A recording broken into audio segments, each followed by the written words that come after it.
Ya, Assalamualaikum warahmatullahi wabarakatuh. Halo Tribuner, selamat sore. Senang sekali saya Mehmet Fandi Gunawan bisa menyapa Anda semua dalam program Ngopi Ngobrol Politik, seri 33 edisi Sabtu 9 April 2022. Ya, seperti biasa Tribun Timur selalu menghadirkan narasumber-narasumber yang menginspirasi dan luar biasa tentunya. Seperti pada kesempatan kali ini, sangat spesial kita kedatangan narasumber yang juga sangat luar biasa. Sampai saya juga ini ikut tegang nih bisa berada di sini. Saya merasakan ketegangannya, tapi saya juga merasa sangat beruntung bisa duduk berdampingan langsung dengan beliau karena seperti yang kita ketahui di sela-sela kesibukannya beliau menyempatkan hadir di sini untuk bisa sharing kepada Tribuner semua yang ada di rumah. Oke, untuk itu saya menyapa narasumber kita ada Bapak Muzain Arif selaku Wakil Ketua DPRD Sulawesi Selatan. Selamat sore Bapak. Selamat sore, Iya, Assalamualaikum. iya, waalaikumsalam. Apa kabarnya nih Pak? Alhamdulillah, sehat. Alhamdulillah baik ya Pak. Di ketujuh puasa Ramadan ini lancar ya Pak, insya Allah sampai akhir. Alhamdulillah semua berjalan lancar. Iya, alhamdulillah Pak. Iya. Oke, seperti yang nama program kita Pak pada hari ini, Ngopi Ngobrol Politik. Tentu kita akan membahas tentang politik sesuai dengan tema kita pada sore hari ini. Kita akan membahas tentang PKS tolak penundaan pemilu 2024. Seperti yang kita ketahui bersama Pak, sudah belakangan ini sudah marak sekali ya isu mengenai wacana penundaan pemilu 2024 nih Pak. Betul. Iya, baik di sosial media, di TV maupun di lingkungan sekitar kita ramai membicarakan hal tersebut Pak. Betul Ya, sekali. betul Ya. Pak. Jadi untuk itu sebelum kita memasuki ke inti Pak, Siap. mungkin Tribuners masih banyak nih yang penasaran, mungkin yang masih banyak yang belum tahu terlalu dalam dengan narasumber kita sore hari ini. Untuk itu Pak, ini saya sudah merangkum beberapa pertanyaan ya. Untuk itu bagaimana sih Pak, mungkin bisa diceritakan sedikit awalnya tuh bisa Bapak terjun ke dunia politik Pak? Oke. Ya. Iya, Bung Mehmet ya, saya Ya. lahir dari keluarga pesantren ya. Iya, Pak. Bapak dan ibu saya pengasuh pondok pesantren. Jadi dari kecil saya ini seorang santri. Oh, iya. Dan salah satu yang diajarkan oleh keluarga saya itu, dan ini saya kira menjadi pemahaman umum dari kaum santri itu, bahwa nilai kita itu sangat ditentukan oleh seberapa besar manfaat kita untuk orang lain. Betul Pak. Ya. Karena itu dari kecil memang saya berorientasi dan bercita-cita menjadi seorang yang aktif di masyarakat. Iya, betul. Ya. Bisa memberikan faedah, gitu, bisa memberikan manfaat yang luas kepada masyarakat yang ada di sekitar kita. Ya. Iya. Nabi kan juga mengatakan begitu, khairun nasi anfa'uhum dinnas, sebaik-baiknya orang itu yang banyak manfaatnya untuk orang lain. Bagi semua orang. Karena itu kita kuliah, kita bekerja, saya pernah aktif di dunia bisnis. Itu orientasinya itu, gimana caranya kita ini bisa sebesar-besarnya memberikan manfaat kepada orang lain. Sampai satu waktu saya bersentuhan dengan dunia politik ya di Jakarta waktu itu. Saya aktif terlibat dengan teman-teman PKS di sana, dan saya merasakan bahwa ini dunia yang insya Allah akan memberikan kebermanfaatan yang lebih banyak ya. Ketika kita masuk ke pemerintahan dan kita bisa ikut terlibat mengakses sumber daya baik daerah maupun negara untuk kemaslahatan orang, itu insya Allah juga otomatis menjadi kontribusi kita, kebermanfaatan kita untuk lebih banyak orang gitu. Iya. Iya, seperti yang Bapak bilang, Bapak kan lahir dari background keluarga pondok pesantren nih. Iya. Jadi Bapak juga ini memang dikenal sebagai aktif juga mendakwah ya Pak di mana-mana. Jadi untuk itu bagaimana sih Bapak bisa membagi waktu Bapak antara politik dan juga dakwah Pak? Iya, bagi kami baik sebagai santri maupun juga sebagai politisi PKS ya, politik dan dakwah itu sesuatu yang tidak dapat terpisahkan ya. Iya, saling berkaitan ya Pak? Saling terkait ya, karena tujuan politik itu adalah dakwah juga. Ya, betul, ya. Jadi politik itu bagian dari dakwah yang kita lakukan. Jadi ketika kita melakukan aktivitas di masyarakat, memang kita makna itu sebagai ini adalah sebuah gerakan dakwah, baik di parlemen misalnya ketika kita melakukan upaya advokasi kepentingan-kepentingan masyarakat di DPRD misalnya, atau ketika kita bersosialisasi dengan konstituen, dengan masyarakat, itu kita niatkan sebagai dakwah. Sekaligus bersamaan dengan itu tentu ini adalah gerakan politik juga. Iya, gitu. betul Pak. Iya. Seperti yang kita ketahui bahwa dakwah itu jika kita lihat dari segi bahasa itu artinya luas Pak. Iya. Itu dakwah berasal dari kata da'a ya, dan dakwatan kan Pak. Iya. Mohon maaf dikoreksi kalau salah ya Pak, karena saya juga masih belajar.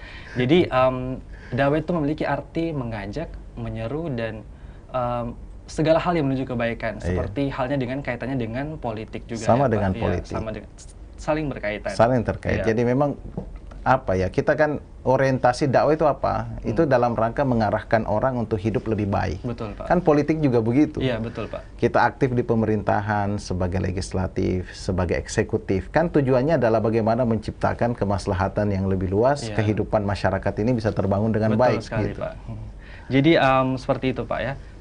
Saya juga sempat melihat ya, karena saya juga salah satu pengikut beliau di Instagram, jadi saya lihat aktivitas Bapak memang juga aktif berolahraga ini, kalau tidak salah Pak berkuda ya Pak? Betul iya, sekali. berkuda. Ya. Jadi bagaimana juga Bapak bisa membagi waktu Bapak antara politik dan berkuda, serta bagaimana Bapak melihat antusiasme olahraga berkuda ini di Sulawesi Selatan Pak? Bagaimana? Iya. Jadi sebenarnya dari dulu saya suka dengan olahraga ini. Iya. Meskipun itu saya tidak pernah membayangkan bahwa satu waktu saya akan aktif menggelutinya Iya, gitu. iya. Kesukaan itu karena memang ya pertama secara budaya kita kan dekat dengan berkuda ya. Iya. Di Sulawesi Selatan ini. Secara agama juga ini sesuatu yang disunnahkan sebenarnya. Iya.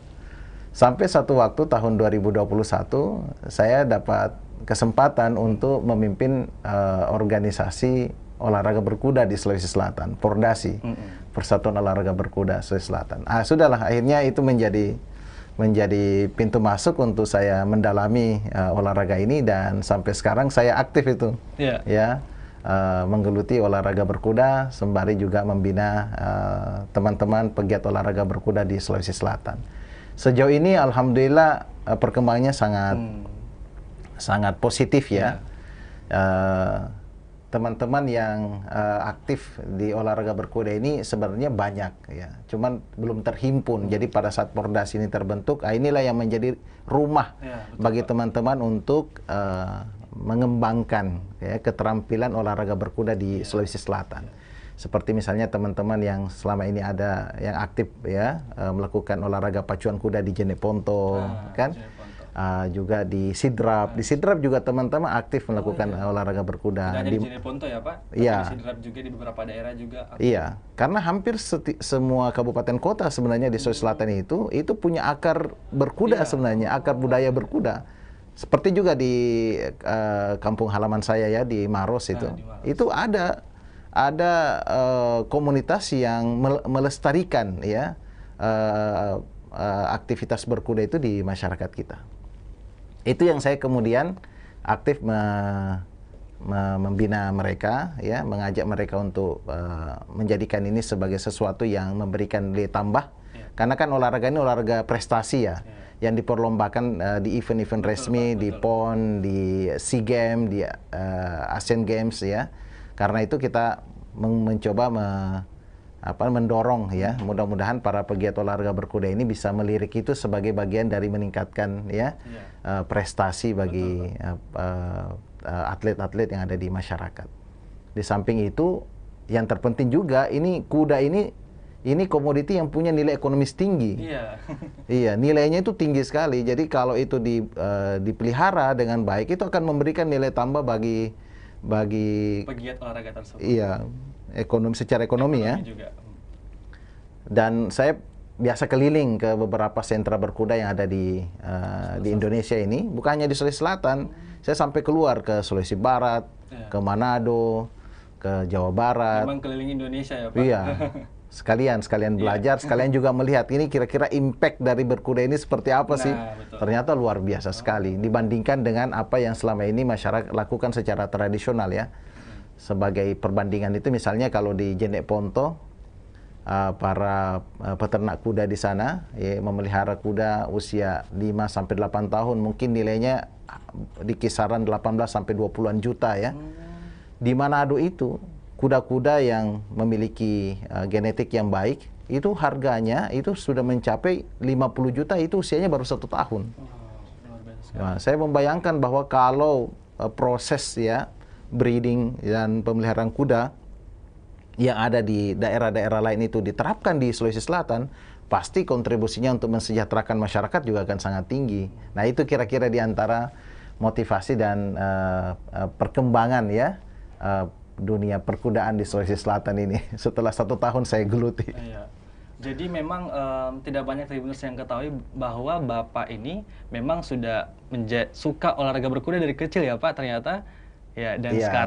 sekarang seperti yang Bapak bilang tadi, memang olahraga berkuda se-hype itu juga di Sulawesi Selatan ternyata, tidak hanya di luar Sulawesi ya Pak, memang di Sulawesi Selatan juga luar biasa juga perkembangan berkuda ini Pak. Iya.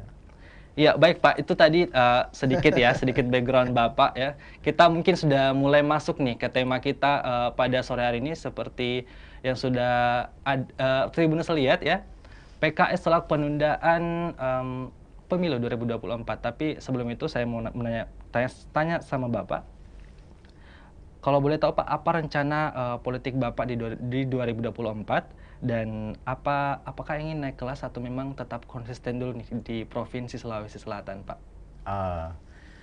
Ya sekarang sih saya masih fokus ya menjalankan amanah ya di DPRD Sulawesi Selatan. Ya bagaimanapun juga saya kan newcomer sebenarnya ini periode pertama di DPRD di Sulawesi Selatan. Jadi saya merasa lebih penting untuk memastikan saya aktif begitu mengawal kerja-kerja saya di DPRD Sulawesi Selatan ini.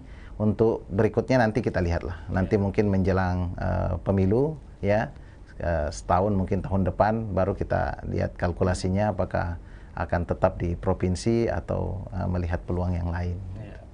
Jadi tidak ada yang tidak tahu nih kesibukan Bapak ini seperti sebagian, maksudnya Tribuners itu pasti tahu nih kesibukan Bapak itu seperti apa. Terlebih Bapak ini sebagai salah satu putra terbaik Maros. Nah, bagaimana nih Bapak? Apakah ada keinginan mengabdikan diri di eksekutif atau misalnya maju di Pilkada Maros, Pak? Seperti itu?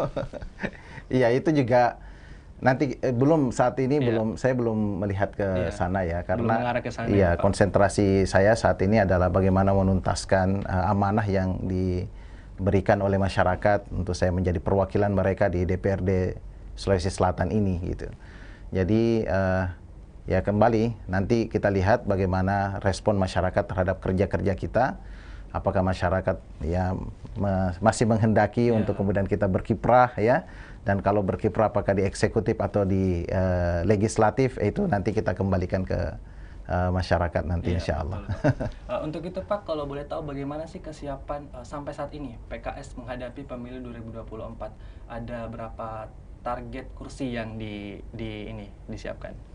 Iya, kalau di Sulawesi Selatan sendiri, karena saya bagian dari Dewan Pimpinan Tingkat Wilayah sebagai bendahara PKS, konsentrasi saat ini adalah melakukan penguatan struktural ya di Sulawesi Selatan. Ya, kita upayakan seluruh DPD, DPC itu terpenuhi strukturnya 100%.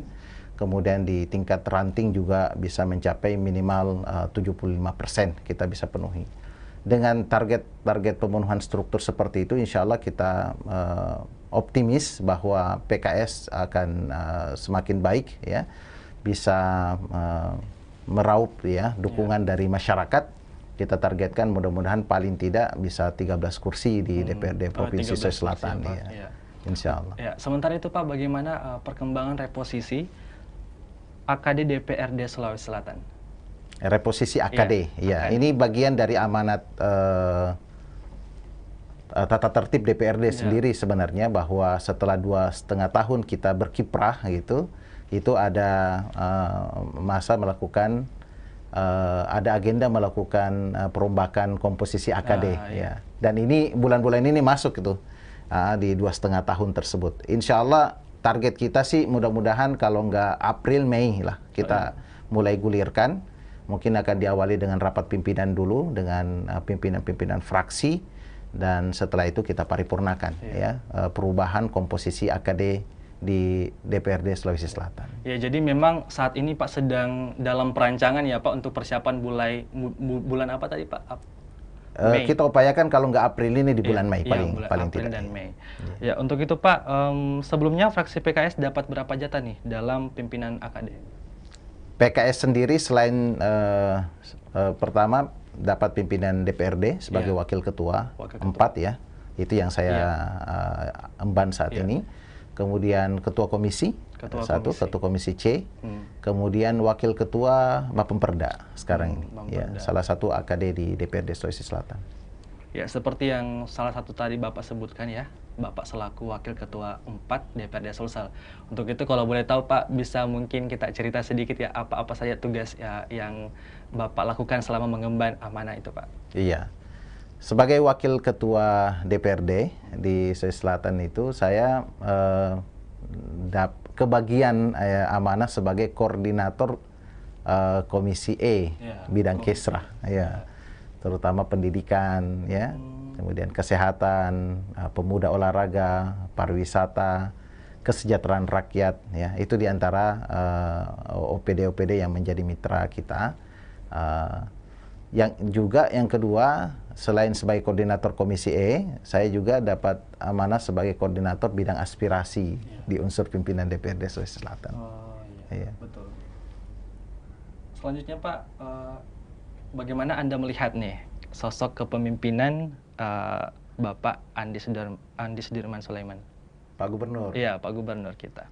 Iya, Pak Gubernur, saya kira tokoh muda ya. Iya. Ya, tokoh muda, energik pasti ya. Dan karena itu kita menaruh harapan besar. Ini kan baru ya, setelah beliau dilantik ini baru beberapa bulan.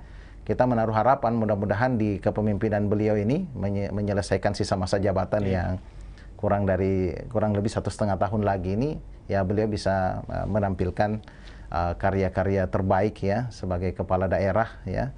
Ada terobosan-terobosan mungkin yang bisa beliau persembahkan untuk warga di Sulawesi Selatan ya, menjadi legacy bagi kepemimpinan beliau. Iya. Ya, sebagai mitra kerja gubernur Pak, menurut pandangan Bapak nih ya, apa perbedaan dari segi kepemimpinan dari Bapak Nurdin Abdullah dan Bapak Gubernur kita yang sekarang, Bapak Andi Sudirman Sulaiman? Iya, kalau Prof. Nurdin Abdullah, ya kita sudah sama-sama ikuti. Beliau adalah sosok yang penuh dengan gagasan, ya, gagasan-gagasan pembangunan. Ya. Gagasan tentang pembangunan stadion internasional Matuangin, ya, gagasan tentang Twin Tower, gagasan tentang tol lingkar selatan, ya, gagasan tentang rest area. Banyak sekali gagasan-gagasan beliau yang kita patut apresiasi gitu. Saya membayangkan bahwa kalau tidak ada masalah yang menimpa beliau, Sulawesi Selatan ini akan tampil menjadi salah satu daerah ya yang tersorot ya secara nasional karena pembangunannya yang masif gitu. Nah, itu yang saya bisa rasakan ya, yang menjadi kesan saya terhadap beliau ya. Di mana-mana beliau cerita tentang mimpi-mimpi beliau tentang Sulawesi Selatan. Nah, kita juga berharap bahwa Pak Andi Sudirman ya sebagai penerus beliau ini itu juga bisa ya hadir dengan gagasan-gagasan yang besar supaya bisa meninggalkan legacy bagi Sulawesi Selatan. Iya. Jadi memang dari kedua pemimpin ini Pak memang mempunyai keunggulan masing-masing seperti itu ya Pak. Iya. Oke, pertanyaan selanjutnya Pak, apakah PKS lanjut bersama Andi Sudirman di Pilgub 2024 atau mendorong kader internal? Iya, kalau terkait dengan dukungan PKS, saya kira politik ini kan dinamis ya. Iya, betul. Jadi mungkin nanti pada waktunya PKS akan mengambil sikap ya. Saat ini sih PKS sedang melakukan penjaringan tokoh-tokoh potensial untuk memimpin daerah ini ke depan ya. Nah, Pak Gubernur saya kira termasuk di antara figur yang kembali dilirik ya, untuk kemudian dipertimbangkan apakah nanti kita akan kembali bersama-sama kalau beliau maju ya. Iya. Kan belum tentu juga, ini kan kita akan lihat nanti ke depan. Yang pasti PKS akan berusaha melakukan yang terbaik untuk memastikan bahwa Sulawesi Selatan akan dipimpin oleh figur yang tepat pada periode yang akan datang. Ya, baik Pak, seperti yang kita ketahui bersama bahwa belakangan ini ya sudah sangat marak mengenai isu seperti dengan tema yang kita angkat pada sore hari ini, wacana penundaan pemilu 2024. Nah, bagaimana tanggapan Bapak terhadap hal tersebut, Pak? Ya, pertama sih kita cukup prihatin ya. Wacana ini kok dibiarkan berkembang dan menjadi polemik yang menghadirkan kegaduhan di mana-mana. Padahal kondisi bangsa kita kan tidak sedang baik-baik saja saat ini ya. Kesulitan masyarakat akibat pandemi ini secara ekonomi aja masih begitu sangat kuat terasa gitu. Kok tiba-tiba kita dihadirkan dengan sesuatu yang menurut saya tidak produktif gitu. Betul, Pak. Jadi sikap kami sih sejak awal itu jelas ya dan tegas. Kita menolak ya wacana penundaan pemilu ataupun perpanjangan periode kepemimpinan presiden. Karena menurut kita itu selain ya bertentangan dengan konstitusi ya, juga memberi kesan bahwa ini hanya untuk melanggengkan kekuasaan kelompok tertentu. Betul, dan Pak. Itu sesuatu yang menurut kita ya kemunduran dalam kehidupan berbangsa ya. Kita sudah punya konstitusi yang mengatur begitu, lalu kemudian kita mau mencari-cari lagi jalan untuk kemudian mempertahankan kekuasaan yang ada. Iya, betul, Pak. Padahal ya fungsi dari sistem ya demokrasi kita itu adalah bagaimana sirkulasi kepemimpinan itu bisa berjalan dengan baik ya 5 tahun sekali begitu. Ya. Jadi memang Pak wacana ini harus memang kita perhatikan sebaik mungkin ya Pak, karena penundaan pemilu itu pasti tentu akan mencederai konstitusi ya Pak, seperti itu ya Pak? Iya, betul. Ya. Ini bertentangan dengan konstitusi dan merupakan kemunduran. Ya, betul Pak. Kehidupan berbangsa kita begitu. Ya. Sebagaimana yang kita ketahui Pak, marak sekali ya.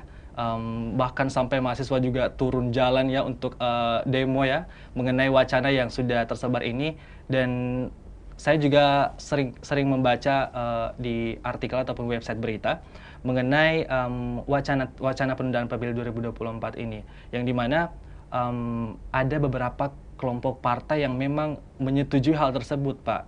Nah, dengan alasan ada tiga alasannya Pak. Yang pertama yaitu memang karena ada beberapa kelompok yang memang menyetujui atau apa ya istilahnya, masih ingin Bapak Presiden Joko Widodo memimpin negara ini. Nah, untuk alasan keduanya yaitu memang karena alasan pandemi COVID-19. Padahal jika kita telusuri ini alasan yang bisa dibilang tidak masuk akal ya Pak, karena seperti yang kita ketahui, masyarakat kita sudah melakukan vaksinasi ya, hampir dari 80% masyarakat Indonesia sudah melakukan vaksinasi dan juga sudah melakukan taat protokol kesehatan. Jadi saya rasa pribadi ya Pak, itu merupakan alasan yang tidak masuk akal. Dan alasan yang ketiga itu Pak, pemulihan ekonomi. Nah, bagaimana nih tanggapan Bapak mengenai hal tersebut Pak? Iya, ini sesuatu yang sudah sering kita dengar. Iya.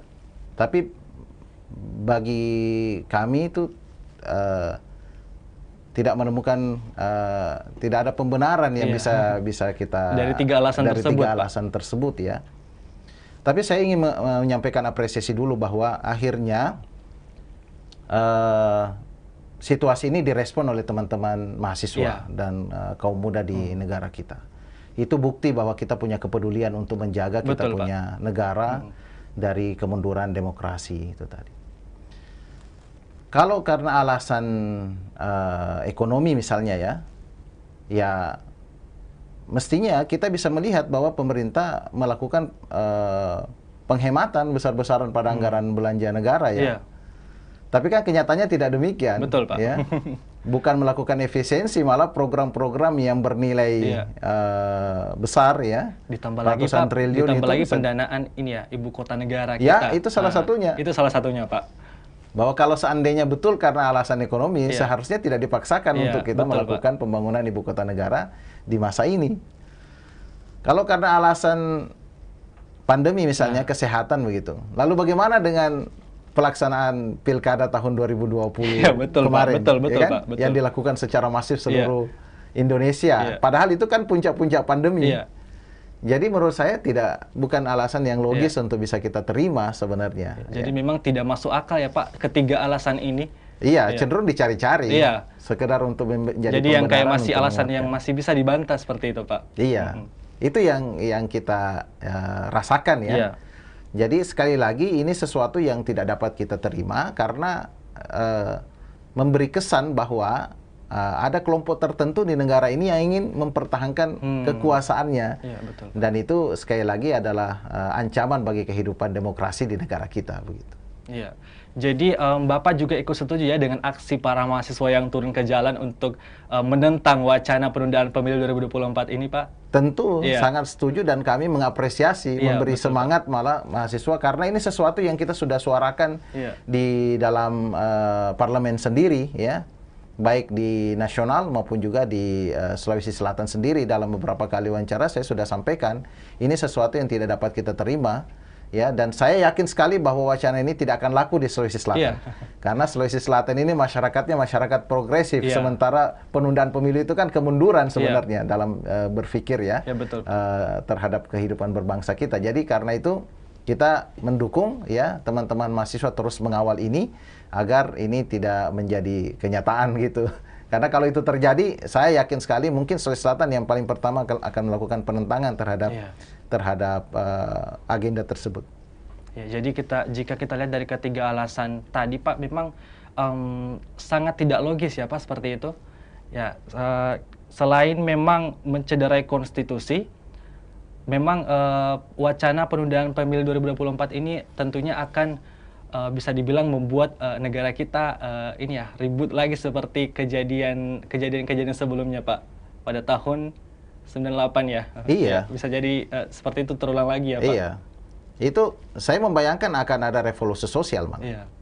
Karena kecenderungan orang untuk tidak menerima ya upaya melanggengkan kekuasaan itu sangat besar saat ini. Itu yang saya dengar dari pernyataan Ketua DPD Pak Lanyala Mataliti ya, bahwa kemarahan publik terhadap deklarasi 3 periode itu terus menguat, dan ini yang kita khawatirkan bahwa nanti ini akan menjadi sebuah krisis sosial ya di negara kita, dan seharusnya pemerintah pusat tidak membiarkan ini terjadi. Iya, betul, Pak. Iya. Ya, bagaimana masih tidak jauh ya dari pembahasan kita, Pak. Belakangan ini kita juga lagi viral itu, Pak, masalah kelangkaan minyak goreng, Pak. Nah, dan tanggapan Ibu Megawati yang mengatakan bahwa apakah ibu-ibu di Indonesia cuma hanya menggoreng, tidak merebus seperti itu. Jadi ada banyak tanggapan-tanggapan netizen yang kadang jika kita baca itu dia tuh marah-marah tapi lucu bacanya, Pak. Katanya contohnya seperti anak saya suka nugget, masa ia mau direbus, kan itu tidak lucu ya. Bagaimana tanggapan Bapak mengenai hal itu, Pak? Iya, sekali lagi ini salah satu dari keprihatinan kita saat ini ya, bahwa negara sebagai produsen minyak sawit terbesar di dunia itu mengalami kelangkaan minyak goreng ya. Dan dari apa yang kita sudah saksikan ya melalui pemberitaan di media-media nasional ya terhadap peran-peran pemerintah di dalam mengatasi ini, kita hampir sampai pada satu kesimpulan bahwa pemerintah kalah dibanding pelaku-pelaku usaha di bidang minyak goreng. Minyak goreng. Buktinya apa? Sebenarnya minyak goreng kita tidak langka loh sebenarnya. Bukan nggak ada gitu. Iya. Tapi memang sengaja disembunyikan. Iya, Dan betul, saya Pak. mengikuti rapat pembahasan di Komisi 4 ya melalui virtual ya antara DPR RI Komisi 4 dengan Komisi 5 atau ya dengan Menteri Perdagangan pada Iya, waktu Pak. itu. Itu nampak betul bahwa Menteri Perdagangan menyampaikan bahwa ini ada mafia yang kemudian bermain di sini. Dan sangat ironis ya kalau kemudian negara kalah dari mafia itu. Ya. Masa iya kemudian negara sebesar ini harus dikendalikan ya oleh mafia-mafia yang merusak kehidupan kita ya, menyengsarakan masyarakat kita. Membuat ya ribuan orang harus antri untuk mendapatkan minyak goreng yang menjadi kebutuhan mereka gitu.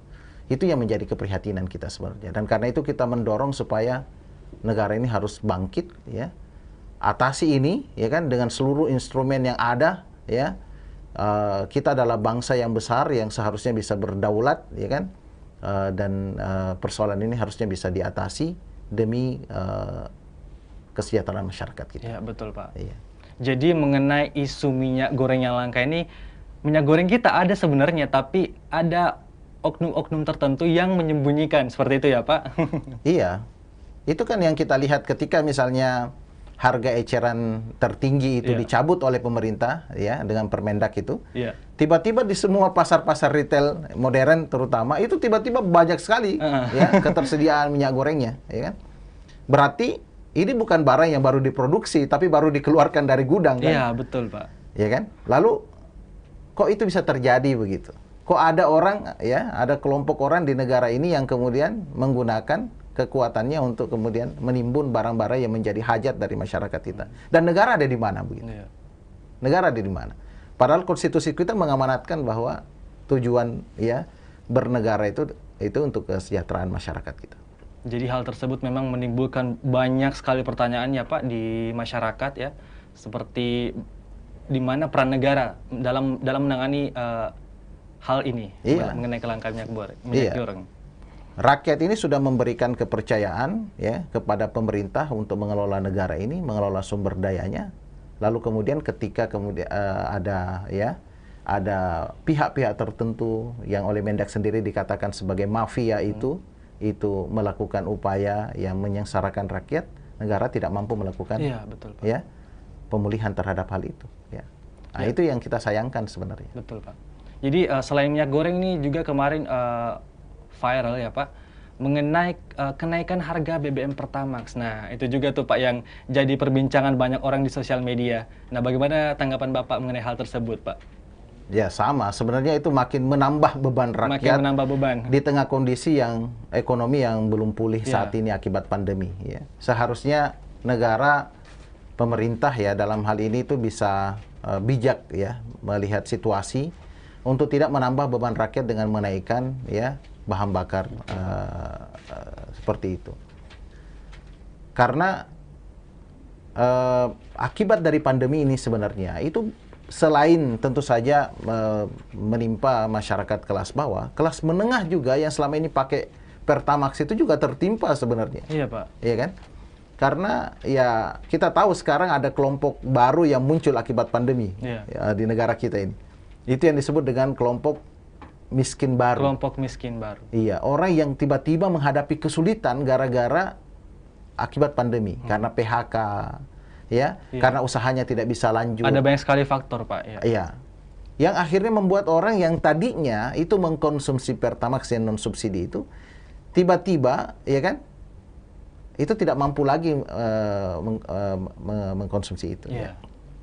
Nah, ini kalau dengan situasi seperti itu tiba-tiba ada, ya, kebijakan pemerintah atas dalih, ya, penyesuaian harga misalnya dengan harga pasar, itu yang berdampak itu adalah teman-teman, ya, masyarakat yang berada di kelompok tersebut, ya, yang belum sepenuhnya pulih lalu kemudian harus ya kan, harus menanggung beban tambahan akibat dari menaiknya harga BBM Pertamax.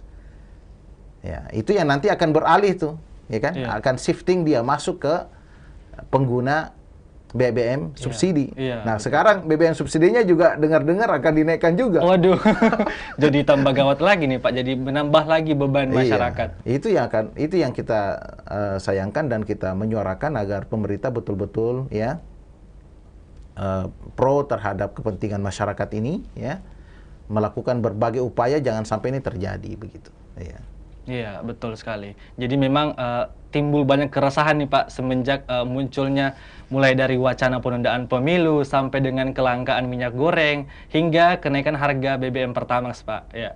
Jadi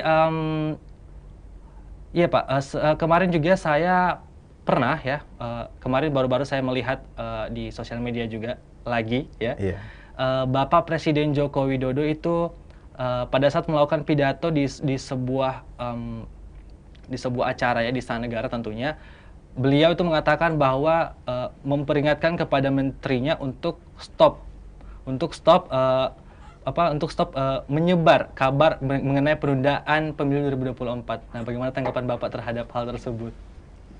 Ya, mudah-mudahan itu terjadi. Iya. Karena selama ini, kenapa sampai orang bereaksi begitu luar biasa ya? Begitu luar biasanya. Itu karena memang orang kehilangan kepercayaan kepada pemerintah begitu. Bahwa apa yang disampaikan oleh pemerintah ini belum tentu benar ini. Iya. Kadang bilang A, kadang bilang B. Iya. Yang terjadi malah kadang-kadang bilang A, yang terjadi B. Betul, Pak. Pemerintah bilang nggak impor, ternyata impor. Betul, Pak. Ya kan? Pemerintah bilang nggak naik, ternyata yang terjadi naik.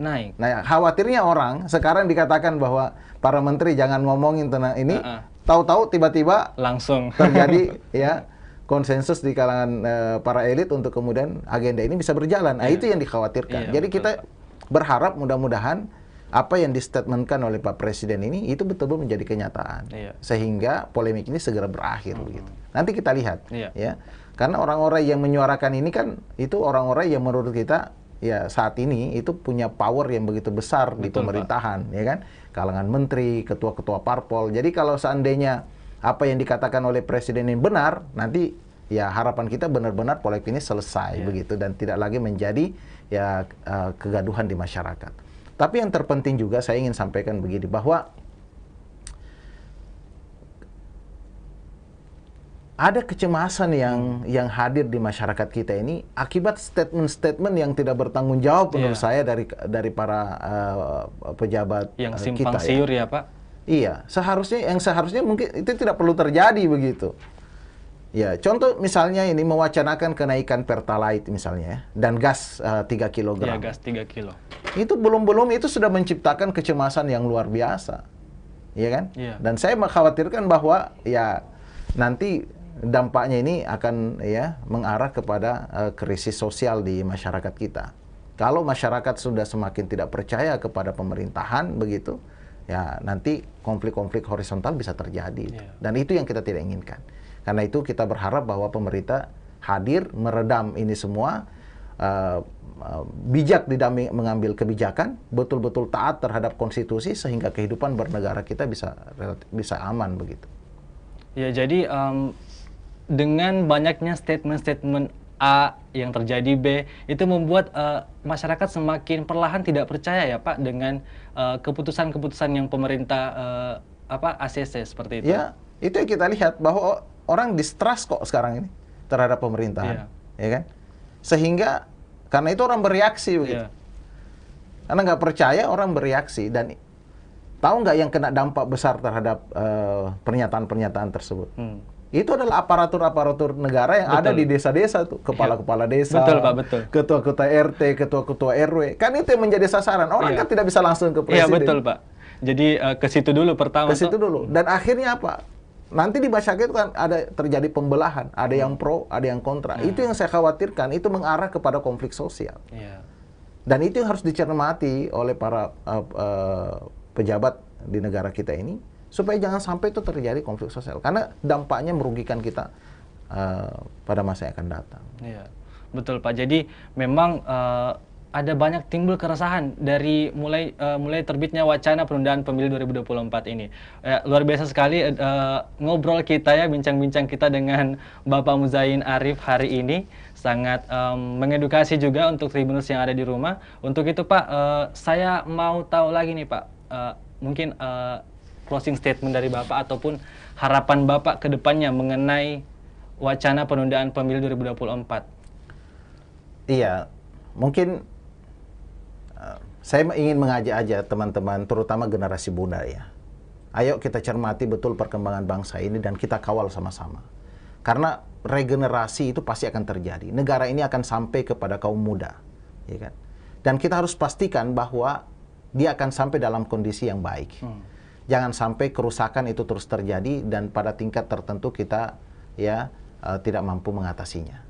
Itu yang kita inginkan. Sembari kita memperbaiki, terus meningkatkan kapasitas kita, bahwa pada waktunya nanti kita akan memimpin ya negara kita ini, ya kita akan mewarisi negara ini dan kita bisa mengelolanya dengan baik. Sesuai dengan apa yang menjadi amanat dari pendiri bangsa ini demi kemakmuran dan kesejahteraan bagi masyarakat kita. Ya, betul Pak. Jadi harapan Bapak nih ke depannya untuk para masyarakat mungkin ataupun juga mahasiswa dalam menanggapi isu-isu yang seperti ini, Pak? Harus menanggapinya itu seperti apa, Pak? Ya pasti yang pertama kita harus melek politik. Nah, Ya, jangan sampai masih ada orang yang yang berpandangan bahwa politik itu sesuatu yang tidak mesti kita perhatikan. Karena kebijakan-kebijakan yang akhirnya terasa dampaknya di masyarakat itu kan kebijakan politik. iya betul, Pak. Ya kan? Dan karena itu kita mengajak, terutama elemen-elemen pemuda, ayo kita aktif berpolitik, masuk kita mengakses ya pemerintahan ini, kita kawal sama-sama, kita gunakan peran dan fungsi kontrol kita untuk memastikan bahwa negara ini terkelola dengan baik dan insya Allah akan sampai kepada generasi kita yang di masa-masa yang akan datang begitu dengan baik pula. Iya, baik. Terima kasih banyak Bapak atas jawaban-jawaban yang luar biasanya pada sore hari ini ya. Saya juga ini sangat kembali termotivasi lagi untuk jika menghadapi hal-hal seperti ini memang kita awalnya dulu harus melek terhadap politik ya Pak, seperti itu. Dan Kita PKS siap ya. Betul Pak. Menjadi rumah bagi generasi muda untuk memperjuangkan kepentingan-kepentingan rakyat yang lebih baik. Iya. Pertanyaan terakhir Pak, mungkin bukan pertanyaan sih, harapannya untuk PKS ke depannya seperti apa? Ya, sekarang ini banyak pengamat mengatakan bahwa PKS sedang on the track ya, menuju kejayaannya begitu. Betul. Ya. Dan karena itu kita mengharapkan dukungan dan doa dari segenap masyarakat. Mudah-mudahan kiprah PKS saat ini yang pro terhadap rakyat terus bisa berjalan, bisa eksis ya, dan benar-benar menghasilkan maslahat bagi kehidupan berbangsa dan bernegara. Dan bagi teman-teman jangan ragu untuk bergabung dengan PKS ya. Ini adalah wadah rumah bagi seluruh kalangan untuk kita bisa berjuang ya, memperbaiki tatanan kehidupan berbangsa kita di negara ini. Oke, terima kasih banyak Pak. Sekali lagi kami mengucapkan terima kasih banyak atas edukasinya ya terhadap Tribuners yang ada di rumah. Ya, baik Tribuners, itulah tadi bincang-bincang ya dan ngobrol-ngobrol kita dengan Bapak Muzzain Arif selaku Wakil Ketua DPRD Sulsel di sela-sela kesibukannya menyempatkan hadir ya di studio Tribun Timur. Kembali saya ucapkan terima kasih Bapak. Sama-sama, saya juga terima kasih sudah diundang ini hadir. Betul Bapak. Ya, untuk itu Tribuners terus saksikan program ngobrol ini. Sudah saya agak ini juga Pak karena mungkin sudah waktu ini ya menjelang waktu buka puasa jadi kayak kehabisan jadi haus ceritanya Pak. Ya, jadi untuk Tribuners dimanapun berada terus saksikan program Ngobrol Politik di episode-episode selanjutnya. Tentunya kita akan selalu menghadirkan narasumber-narasumber yang luar biasa. Dan lagi-lagi saya ucapkan terima kasih kepada Bapak atas waktunya hadir di sini. Bincang-bincang dengan Tribuners yang ada di rumah. Untuk itu sekian dari kami. Saya Mehmet Fani Gunawan mewakili kru yang bertugas mengucapkan terima kasih banyak. Tetap patuhi protokol kesehatan dan selamat menanti waktu berbuka puasa. Wassalamualaikum warahmatullahi wabarakatuh. Waalaikumsalam warahmatullahi wabarakatuh. Terima kasih banyak Pak.